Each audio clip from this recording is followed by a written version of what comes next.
Hey everybody, Scout Crafty here again. It's Wednesday, midweek Wednesday. Hope everybody's doing well. We have a mishmash of a show today. I got a lot of stuff that was cut out on the cutting room floor during the other episodes that were getting too long, and I keep it in the phone, and I want to just get it off the phone. So I'm going to add a lot of that in here today. And also, the poor man's flea market. A lot of you enjoy that, and especially when we have some good nights. So I thought I would take you along. You know, I came out the other night, and it was a beautiful night out, just clear and cool. And, you know, I looked up, and you white puffy clouds at night. Can you imagine white puffy clouds at night? Just beautiful. Went for a nice leisurely stroll and picked up, and there was a lot of stuff left out there. But got some good scores, and I'll show you what that is. So let me show you what my walk looked like and some of the stuff I saw. First off, came upon this nice looking 1960s fan, very heavy, about 16 pounds or whatever. But remember the rule: if you find a fan thrown out in the summertime, leave it. Okay, guaranteed it doesn't work, and it was tight to begin with. Then, of course, I always find a couple lamps. This one had a switched cord, which I grabbed. This one here, not my style of lamps, but I always find a lot of lamps. But here's something you're going to wish I took. This beautiful hanging, it's not a chandelier, but a hanging lamp. Take a look at this. Absolutely beautiful. Glass globes, just a really nice piece. Everything is in great shape. It just needed new bulbs, a cleaning, and a place to hang it. And I know what you're thinking, like, I can't believe you didn't take that. I wish I had a spot for it. It's just beautiful. But these things tend to grab a lot of dirt in those open globes, so I understand why people sometimes get rid of them. But I would love to see this thing just lit up one time, all cleaned up. So, and the reason I really didn't take that is because I was walking home after coming here. This is that place that had the cast iron planter. They were throwing out a barrel of like all kinds of, shovels, stuff like that. I looked, wait till you see what I picked up from this house. Outstanding score. Okay, so this is what I eventually found and brought home. I would call this a pretty successful evening. I didn't need this milk crate, but I was carrying so much stuff. I saw this thrown out and I grabbed it. You can always use one of these, right? So we have a milk crate. We have a couple bulbs, which I'll show you how you test these and what to look for if ever you see any on the street. We have a beautiful hickory. Can you see this here? It's a hickory sledgehammer handle. It's missing the wedge. It was stapled on here, but it's brand new, never used. So that's a good find, right? This here is for a pick. And you see there, the pick. It's just a little dried out, but it's not split or anything. Another good find. And then this World War II combination shovel pick. Is this not beautiful? Let me show you a little bit more of that in a minute. Okay, if ever you find a bulb and you're not sure if it works, the first thing you do is you pick it up and you look at the filament. Hold it up to light or something. I have some white behind it. You can see that filament, and then you tap it. If the filament is broken, it'll wiggle, and a lot of times that bulb is burnt out. So this one is good, and you can see here written on top, it's a 60-watt Phillips. See that? 60-watt Phillips. I don't know if you can see it. And over here, same thing. Tap it. Filament strong. Let's try them out. Okay, here's the first one. We'll put this in. It's polarized. There we go. That one's good. And then we'll try the second one.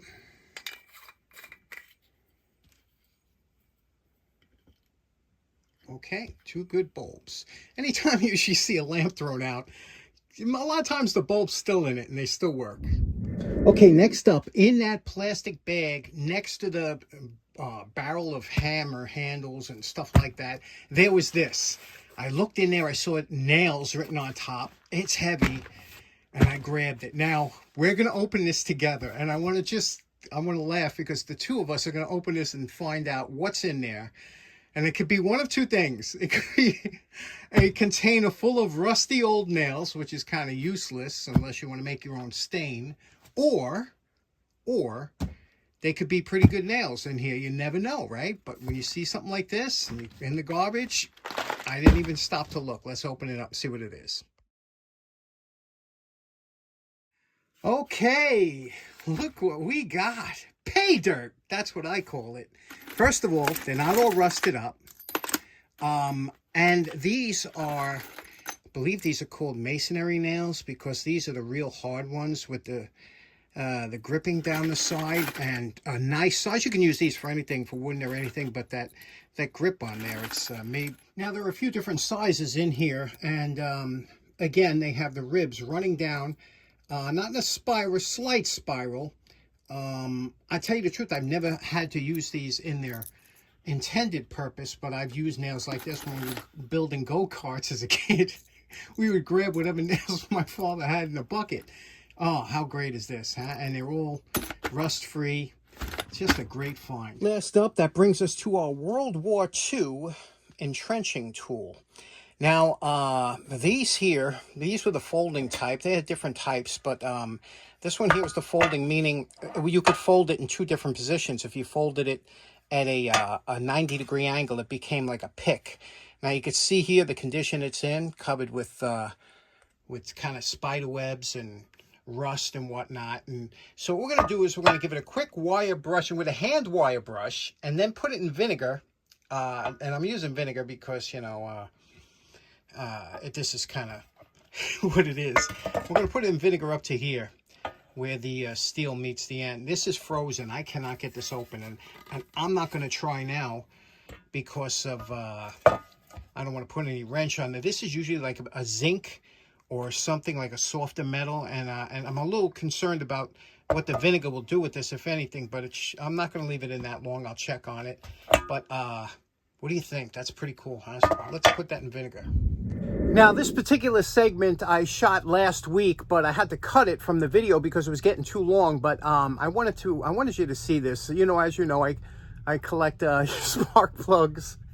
And as crazy as you might think, some of that, and a lot of you say, you know, what kind of maniac collects spark plugs? But I have to tell you, there's a few of us out there, but the guys that do collect have some deep pockets. So I'm thinking they're older guys that are, you know, their houses are all paid off. They got extra, what we call disposable income, because some of the prices on these things are insane. And it's not what they're asking. It's I see some selling, you know, so. And it's a small item, which is always good. If you're going to collect things, try and collect small items. Don't collect the big things like anvils, because before long, not only are they hard to store, but they're hard to get rid of. Whereas a spark plug, you know, they're easy to ship, easy to put on, whatever. But I picked up one, and I paid a pretty penny for this one. But I want to show it to you. Let's check it out right now. Now, when I say expensive, for me, it's expensive because I'm trying to keep this collection, you know, where I can obtain a bunch at a lower price. Anyway, I paid $16, you know, shipped for this plug, okay? That's a lot of money for a spark plug, but this is an Edison, okay? And Edison, back in the day, Edison had his grubby little fingers and everything. Light bulbs and recorders and music and everything. But look at this beautiful, look at this. This is new old stock, never used. It still has some, look at it. It even has the wax paper. It was kind of, but unfortunately it's kind of messed up. But they wrapped it in wax paper to keep it from rusting and things like that. But there was also something written on here which I can't really make out because it was put in. But look at this, Thomas Edison Industries, West Orange, New Jersey. See that? I mean, that's pretty cool, right? But anyway, look at the plug. It's got the copper crush gasket on it, still obviously never used. And you can see the Edison logo. Isn't that beautiful? Albanite. Albanite is a type of material they used. Just, isn't that pretty? With the knurling on the top and the top piece here. Now, even if you're not a spark plug collector, you could still enjoy, you know, an antique. Like, you know, I loved it when old manufacturers would go the extra mile. I mean, even look at the nice box it came in. Compare that to when you buy plugs today or something like that. They really, you know, they were looking for your money, they were making sure they gave you something for. That's a pretty plug, isn't it? One other thing I found pretty interesting is that I wanted to do a good job in cleaning up these plugs and getting them to look, you know, kind of new old stock. But the threads was always a pain. So I went out and I bought special dies, okay? Now, American plugs, they started off with regular standard. This is a 7/8 by 18 threads per inch. But then they went to, and this is many years ago, they went to metric because all the real spark plug innovations was happening in Europe. So a lot of them are 18 millimeters by 1.5 pitch. And so I had to get these special guides. These things cost me $15 each. So sometimes you got to buy the special tool, but what you would do here is you would turn this on to put your plug in here and spin this down and get the threads as cleaned up as nice as you can. And to do it, because it's nice and easy on here now, sometimes you bend the plug a little one way and and just work the the die rather, around the threads to try and get rid of any burrs or anything there that might make it look like it's an older plug. And it does clean up the threads nicely, but you always are going to have some small areas with older plugs. But just imagine going out and spending $15 per die. That's crazy, right? A lot of you enjoyed the video of the toolbox I found last week, and these were the sockets. Some of these were rusted up. 24 hours in the evaporust, wiped down then with WD-40, and you could see they all come back. They're good steel or whatever. So we'll put these as spares or whatever. You never know when you can use a spare, and they make great for items for pressing. If you have to press something out a certain size, old sockets are perfect for that. Some people enjoyed this little USA-made clamp. Let's clean it up. Here we go, a 20-second cleanup. See how nice this came out? All the rust is gone. Lubricated the threads. It's nice and straight. This is, these little clamps do come in handy, especially if they're made in the USA. Nice little clamp. Now we had the entrenching tool in vinegar for 24 hours. Then we rinsed it off and neutralized it. Now we dried it off and we're wire brushing it using the cupped wire brushes, both the twisted and the regular, onto the metal, getting all the rust out of there, and then using the Dremel to get into the small areas. And my favorite part. Remember what this entrenching tool looked like as we found it. And we're calling this a work in progress. And let me tell you what I have plans for. I want to make this into a wall hanger because this is a frozen nut. This nut, it will not come off. And, you could say, well, why don't you try? I've tried heat, I've tried penetrant, I've tried everything. It's an aluminum nut.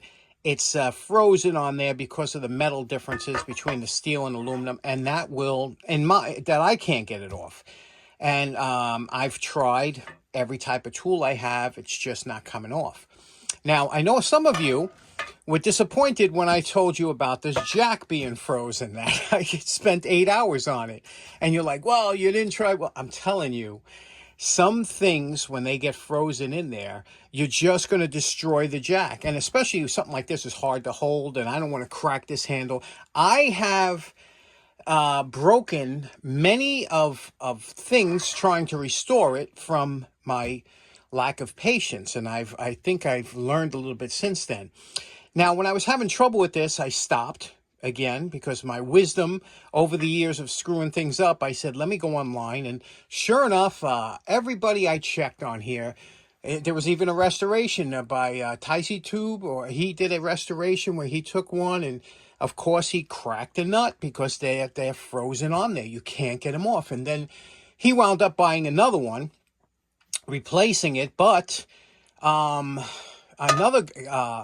went on the artillery or weaponry forums from World War II, and they were talking about these freezing up, and there was a nice post of a gentleman who had dozens and dozens of these that they came across, and he said it was impossible to get them off. They tried torches, breaker bar, everything they can imagine, pipe wrenches, and all they did was just wreck them. So I learned my lesson. I don't have to wreck this to learn, walk away.